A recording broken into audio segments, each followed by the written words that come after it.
If you haven't even tried an Impossible Burger at this point in history, you must be trying not to. Well, now I've got more homework for you. Here's pork, Impossible Pork. Let's give it a try.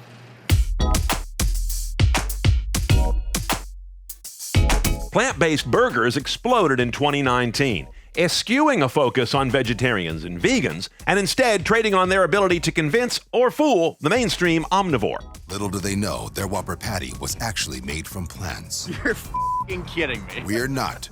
I recently went to Impossible's headquarters to get a first look at the next thing that's impossible with CEO Pat Brown. So, this is Impossible Pork. Yes, it is indeed. First time I've seen it. What's in it? Well, it's not unlike our beef product. The major protein is soy, the protein quality of which is essentially identical to the protein quality of beef or pork. So very high quality protein. Yeah. Fat sources are sunflower oil and coconut oil. And that's what I see in here are pieces of coconut. Yes. So that's there for flavor delivery, mouthfeel, and for cooking so that it'll kind of render out those nice fats that people are looking for, right? And then some simple nutrients, amino acids, vitamins, sugars that are flavor precursors. They themselves are relatively neutral in flavor. And heme, which catalyzes the flavor chemistry to produce the meaty flavors and aromas. So that's interesting because we saw some heme over here on a table a minute ago. It's a deep, dark red. Yes. And yet pork is, they used to call it the other white meat. That was their marketing. Yes. So heme is in here. Heme is in there, and it's actually an essential part of the flavor chemistry of pork and even chicken and even fish, actually. Really? All meats? Yes. Heme is the kind of flavor catalyst for meat in general. Because the color would fool you. You would think, oh, that's a red meat ingredient. But it has broader uses. Well, chicken is pink and fish is pink. It's just very pale. Degrees. So in this product, the heme concentration is lower, and just as is in pork. Now, I always thought of pork as being tofu on the hoof, this blank canvas thing with way less flavor than beef. Mm-hmm.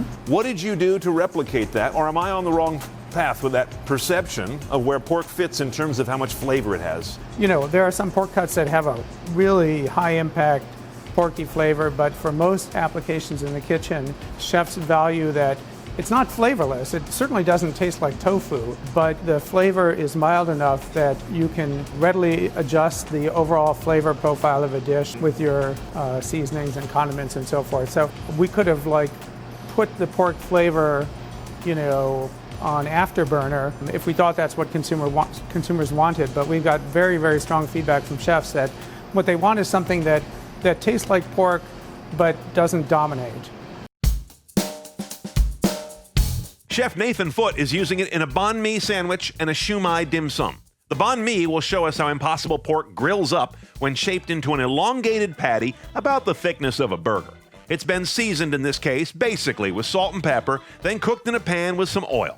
To my eye, its caramelizing and browning are really impressive, perhaps because of the contrast against the lighter color of the raw product.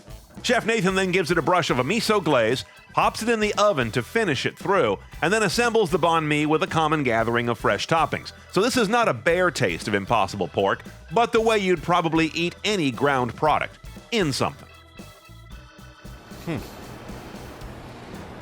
Sure looks right.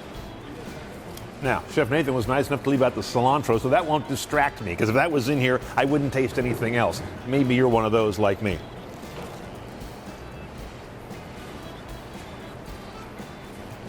There's that nice resistance, chewiness, springiness that you want or expect from pork, but not strong in terms of any kind of over-the-top pork flavor. It is what he made with it. As I watched him put the ingredients on, they're coming through faithfully, but it's a pork banh mi, and it's really good. The shumai takes us a direction you might think would be gross for plant-based meat, steamed. But again, the pork flavor, and especially important in dim sum, the texture, are convincing. And in this preparation at least, it really carries exactly the flavor that he wanted in its Asian preparation real nicely. But of course, you no longer need to take the word of some guy on camera for any of this. Plant-based meats made 2019 the year they surprised a lot of people with their taste and mainstream availability. Celeste Holtz-Schiedinger is Impossible's Director of Research and has thought about what makes pork pork more than you and I ever will. We have amazing chefs on our team that will throw it into every dish imaginable and give it basically a rating. We'll then take that back, and the team building it will say, we need to modify these things. Again, what are the ingredients or what is the functionality that we'll need to modify to change that cooking property? What did you do to get the taste right? Because pork, to some, has very little taste. Yes. It's something you put flavors on or in. Yep. Did you have to kind of pull back on what you are able to do to have some restraint? So really our key fundamental is starting with the animal and saying, what are those key attributes?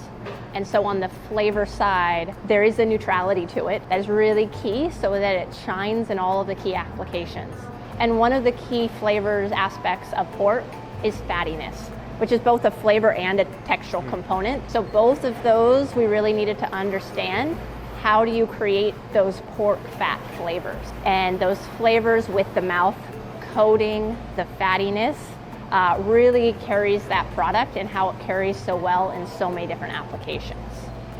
And while 2019 was the year of plant-based meats, it was also the year of pushback against plant-based meats by critics and competitors, often around the nutrition angle. Just as Impossible didn't offer its burger as a ball of kale, quinoa, kelp, and world peace, Impossible Pork also isn't intended to take the health food store by storm either. It wins against animal pork on fats, cholesterol, iron, and a little bit of fiber, but it does give pause on high sodium and somewhat lower protein. Why was pork number 2? Why is it next? Pork is actually a lot more popular than people think in the U.S. Most people think. It's number 2, basically tied with beef. It's surprised me. Very close to beef, but internationally it's a clear number 1. Almost half of all the meat consumed globally is consumed in Asia. China is responsible for more than a quarter of global meat consumption. And I imagine it's rising the fastest. It's rising faster than the global average rise, yes. It's right up there. In terms of the total mass of growth in meat consumption, China is absolutely at the top of the list. Let's play a word association game. I looked at a study from the Pork Producers Council, the people who actually raise pigs to make pig meat, and they said there were 5 things in this survey that consumers respond to that make pork popular with them. Interesting. Convenience. What will you do to make this product convenient? Well, this product is intended to be as versatile and convenient as ground pork from a pig. So in terms of how it performs in the kitchen, the types of dishes you can make with it, it's completely on par with the pig product. Taste. Our decisive advantage over animal-based meat production is that we can continuously optimize anything that consumers care about. Taste, in our own research, is number 1. It's the number 1 decider when consumers are deciding what meat to purchase. So that's where most of our research is focused. We're not going to release a product until we believe it really delivers the deliciousness of that particular food for consumers. And this product is only just going to keep getting better, just as our beef product did. Discretionary income and price sensitivity. I guess pork, so say the producers, does pretty well there. Where are you in the progress toward getting closer to the price of animal meats? We are absolutely on a trajectory toward matching and then beating all the animal-based products on price. And the thing that I think can help you understand that is that our product is vastly more resource efficient producing it than the same products from an animal. We use a tiny fraction of the land, a tiny fraction of the water, a tiny fraction of all the inputs that go into raising the crops that you feed to pigs to produce meat. So less fertilizer, less pesticides, and that translates not only into a much lower environmental impact, but also fundamentally better economics. Another one here was trends of a given consumer's generational group. I think we've discussed pork doesn't have to make any excuses for its market share. It's doing really well. The last one of the 5 was perceived healthfulness. 2019 was a year for the doubters to say, oh, look, it's not really a kale burger. These plant-based burgers, the Impossible Burger, isn't like eating a mouthful of green vegetables. That was never your message, and yet you got burdened with supposedly saying that. What will you do to defend against that misunderstanding with pork? Our goal is not to replace kale in the food system, it's to replace pigs and cows and chickens in the food system.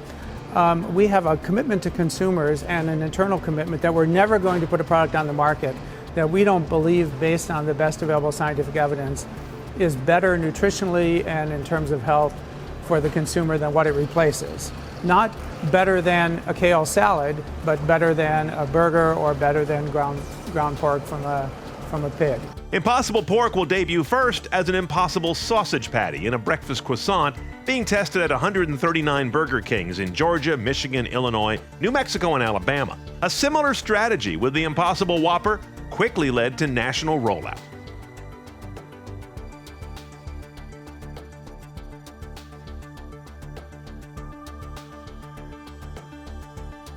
So we're gonna This go. is why I like.